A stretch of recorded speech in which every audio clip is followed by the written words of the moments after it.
พิธีประกาศสร้างตังตาแสงทาพลสารเมืองทาพบาทแขวงบริกรรมไซแดจัดขึ้นในวันที่25มีนา2026ผ่านมานี้อยู่ที่บ้านพบาทพลสันโดยการเป็นประธานของทานอุดรโซนสุรินทร์เลขาคณะบริหารงานพรรคเมืองทาพบาทให้เกียรติเข้าร่วมของทานสมใจคุณพไส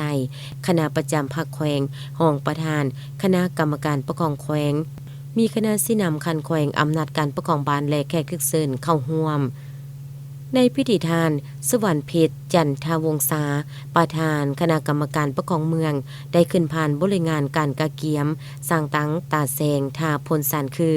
ตาแสงทาพลสันแม่นเขตการปกครองท้องถิ่นขึ้นกับเมืองทาพบาทมีเนื้อที่ทั้งหมด24,885 กว่าเฮกตาร์ประกอบมี8บ้านคือบ้านนาไซบ้านไซสว่างบ้านเหล่าคาบ้านสายพายบ้านนาแคนบ้านพบาทพลสันบ้านสามัคคีไซบ้านถ้วยใหญ่ประกอบมี126หน่วยมี 2,345 หลังคาเรือนมี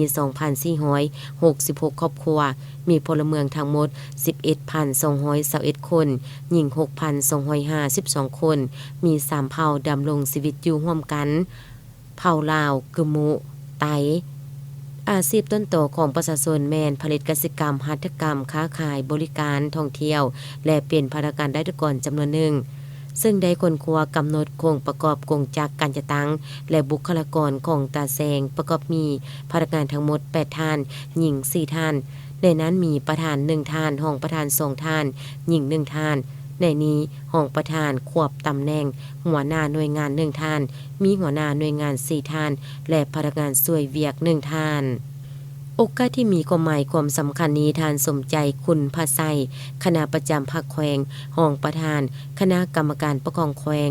ได้มอบข้อตกลงของประธานคณะกรรมการปกครองแขวงว่าด้วยการอนุมัติสร้างตังตาแสงทาพลสันอย่างเป็นทางการเพราะมีคำเห็นอารมณ์ต่อพิธีการมีตาแสงจะเป็นขัวโตที่เข้มแข็งในการนำเอาแนวทางของพรรคและระเบียบกฎหมายของรัฐลงสู่ประชาชนอย่างมีประสิทธิผลทั้งเป็นการหัดแน่นความสามัคคีปึกแผ่นแน่นาของบรรดาเผ่าในท้องถิ่นให้กลายเป็นกำลังแห่งสังรวมที่บ่มีวันบกแห้งนอกจากนั้นยังแม่นความมีกองต้องการอันภาวะวิสัยเพื่อสุขอยู่การพัฒนาเศรษฐกิจสังคมให้มีความเข้มแข็งและยืนยงมันแม่นการรับประกันให้ประชาชนได้เข้าถึงการบริการภาครัฐอย่างเสมอภาพว่องไวโปร่งใสและยุติธรรม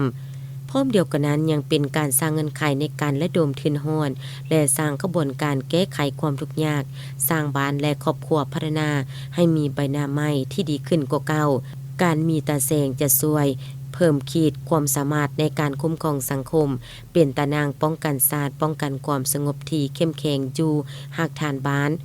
มันจะช่วยให้การติดตามกฎกาและสกัดการปรากฏการณ์ยุทโธต่างๆได้อย่างทันการรับประกันให้ท้องถิ่นก็คือภายในบ้านมีความสงบสุขและเป็นระเบียบเรียบร้อยอย่างแท้จริงพร้อมนั้นอย่างใดมอบรถจักร2 คันและอุปกรณ์หับใส่จำนวนหนึ่งให้กับตาแสงทาพลสัน